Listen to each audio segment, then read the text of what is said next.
दोस्तों आज हम बात करेंगे कि आप KTM ड्यूक 250 को EMI पर कैसे ले सकते हैं और अपने पैसे कैसे बचा सकते हैं। अगर आप बाइक लवर हो या फिर स्टूडेंट हो और मंथली बजट में इस बाइक को प्लान करना चाहते हो तो ये वीडियो आपके लिए मस्ट वॉच हो सकती है। तो प्लीज़ वीडियो पर बने रहना, आपको लास्ट में मिलेगा फुल EMI कैलकुलेशन और टिप्स एंड सीक्रेट हैक्स जो आपको डीलरशिप भी नहीं बताएगा। तो दोस्तों वीडियो पर बने रहिए।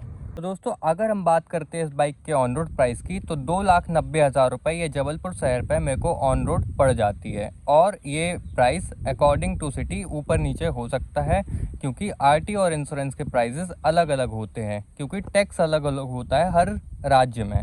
तो दोस्तों मेरी बात करते हैं, मैंने इस बाइक को लेने के लिए 1,00,000 रुपये की डाउन पेमेंट की और 7,336 रुपये की मैंने 36 किस्तें यानी 3 साल की EMI बनवाई। तो दोस्तों EMI में मैंने पे किया 2,64,000 रुपये थ्रू 7,336 रुपीज़ की पर मंथ EMI को अगर मैं 3 साल के लिए कैलकुलेट करता हूँ तो 2,64,000 रुपये मेरा पड़ता है। 2,64,000 में मैं अपनी 1,00,000 रुपये डाउन पेमेंट ऐड कर देता हूँ तो ये हो जाता है 3,64,000 रुपये। और 3,64,000 रुपये मतलब इस बाइक के लिए मैंने दिए EMI में। तो अगर 3,64,000 को हम माइनस करते हैं इस बाइक के ऑन रोड प्राइस से तो 2,90,000 रुपये माइनस 3,64,000 रुपये, तो ये इसका माइनस करने पे हमको आता है 74,000 कुछ रुपए इसका इंटरेस्ट लग गया है। आप देख सकते हैं कि एक बाइक को EMI पर लेना कितना ज़्यादा कॉस्टली पड़ता है हमको।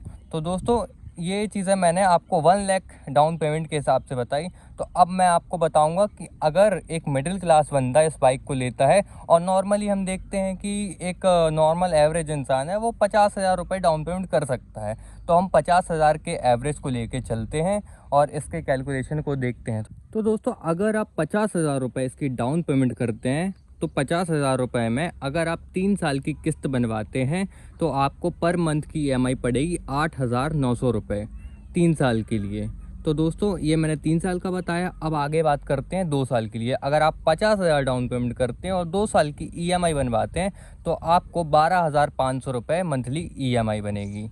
और अगर हम 1 साल की बात करें, अगर आप 50,000 डाउन पेमेंट करते हैं 1 साल की EMI बनवाते हैं तो आपको 25,000 रुपीज़ EMI बनेगी और ये देना पड़ेगा आपको। तो जनरली हमने देखा कि जितना ज़्यादा हमारा टेंजर है लोन टेंजर उतनी कम हमारी EMI होगी, बट हमारा इंटरेस्ट रेट और इंटरेस्ट उतना ही ज़्यादा होगा। और तीसरे हम प्रोज और कॉन की बात करें तो आपको बेनिफिट EMI में ये मिल जाता है कि आप कम बजट में भी या फिर कम पैसे में भी बाइक अपनी लेके आ सकते हैं और कैश फ्लो जो है हमारा बना रहता है। तो ये हमारा प्रोज हो गया। और कॉन्स की अगर बात करें EMI पे बाइक लेने का तो भाई इसका जो अपन को जो होता है ना ऑनरशिप होती है वो हमको जब लोन ख़त्म हो जाता है, जब कंपनी से हमको NOC मिलती है उसके बाद में हमको इसकी ओनरशिप मिलती है। मतलब आपके पास पहले बाइक तो आ जाती है मगर आपको रियल ओनरशिप इस बाइक की नहीं मिलती है, ये बैंक के पास में ही रहती है। तो अगर आप EMI नहीं चुकाते हैं, EMI अगर टाइम पे पेमेंट नहीं करते, EMI बाउंस होती रहती है तो आपको पेनाल्टीज़ भी पड़ती हैं और साथ में कभी कभी कुछ रेयर केसेस में बाइक आपसे ले ली जाती है। तो दोस्तों ये मैंने EMI का बताया।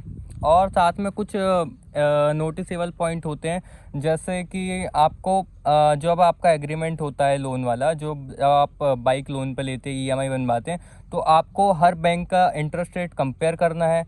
आपको देखना है कि उस जिस बैंक से आप लोन ले रहे हैं तो उस बैंक में आपको रीपेमेंट की ऑप्शन मिलती है कि नहीं, प्री पेमेंट की ऑप्शन मिलती है कि नहीं, और आपको कितना बाउंस चार्ज देना पड़ेगा अगर भविष्य में इन फ्यूचर आपकी एक EMI बाउंस हो जाती है। तो ये छोटी छोटी चीज़ें आपको ध्यान देनी पड़ेगी। दोस्तों अब हम जल्दी से कुछ इंपॉर्टेंट पॉइंट को देख लेते हैं, है ना। पहला पॉइंट है जितना ज़्यादा डाउन पेमेंट उतना कम इंटरेस्ट और उतनी ही कम EMI, और जितनी कम डाउन पेमेंट उतना लंबा अपन को EMI देना पड़ेगा, उतना ज़्यादा EMI देना पड़ेगा और उतना ज़्यादा इंटरेस्ट भी देना पड़ेगा।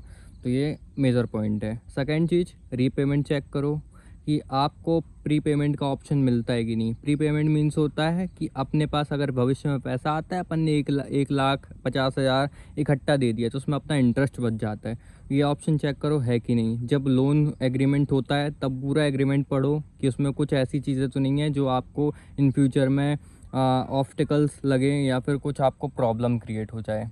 तो ये सब चीज़ें आपको चेक करनी पड़ेंगी। और दोस्तों आप उनसे पूछिए कि हमारी बाइक में हमारा जनरली कितना हमको इंटरेस्ट लग रहा है, क्योंकि शोरूम वाले बोलते हैं कि सर 8% इंटरेस्ट है, सर 9% इंटरेस्ट है, बट एक्चुअली में वो 12% होता है, 13% होता है।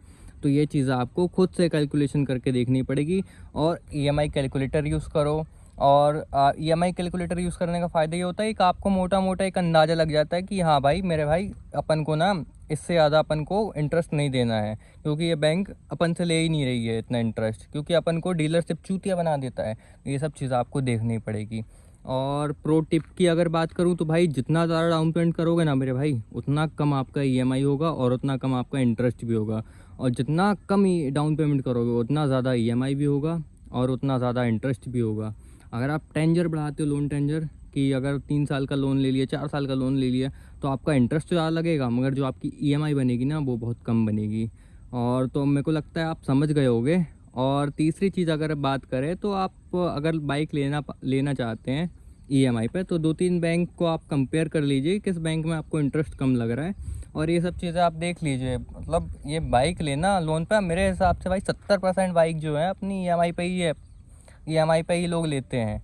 तो ईएमआई वाला ऑप्शन इतना खास हो गया आजकल लोगों के लिए कि जो सबके लिए इम्पोर्टेंट है भाई, चाहे कोई भी हो, मिडिल क्लास हो, अमीर हो, गरीब हो, कोई भी हो, ईएमआई पे ही गाड़ी लेगा। कोई नहीं चाहता कि बहन जो हमारा मतलब 2,90,000 रुपये, 3 लाख रुपये हमारा इकट्ठा हमने दे दिया, हम उस पैसे का दूसरी जगह यूज़ ना कर पाएँ। मतलब मेरे कहने का मतलब है कि अगर अपन ने 3 लाख रुपये अपने पास है, 3 लाख की बाइक है, अपन ने पूरा 3 लाख इसमें दे दिया, तो भाई अपने हाथ से तो पूरा 3 लाख चला गया ना।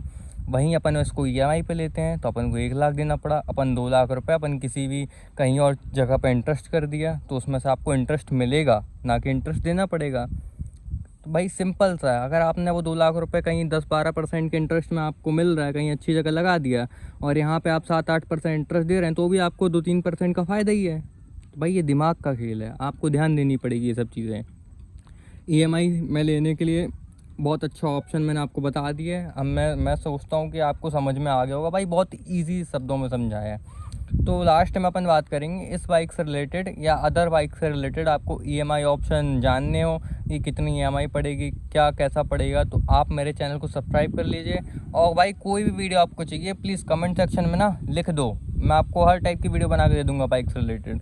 कुछ भी पूछना हो, कुछ भी करना हो, बता दो भाई। अगर किसी को ये बाइक लेनी है ईएमआई पे तो उस बंदे के पास शेयर कर दो भाई, किसी का फ़ायदा ही हो जाएगा आपकी वजह से। ठीक है, तो भाई सब्सक्राइब करना तो आजकल सबको पता है। वीडियो पसंद आई हो तो कर लेना, नहीं आई हो तो मत करना, कोई इतना फोर्स वाली बात नहीं है भाई। धन्यवाद।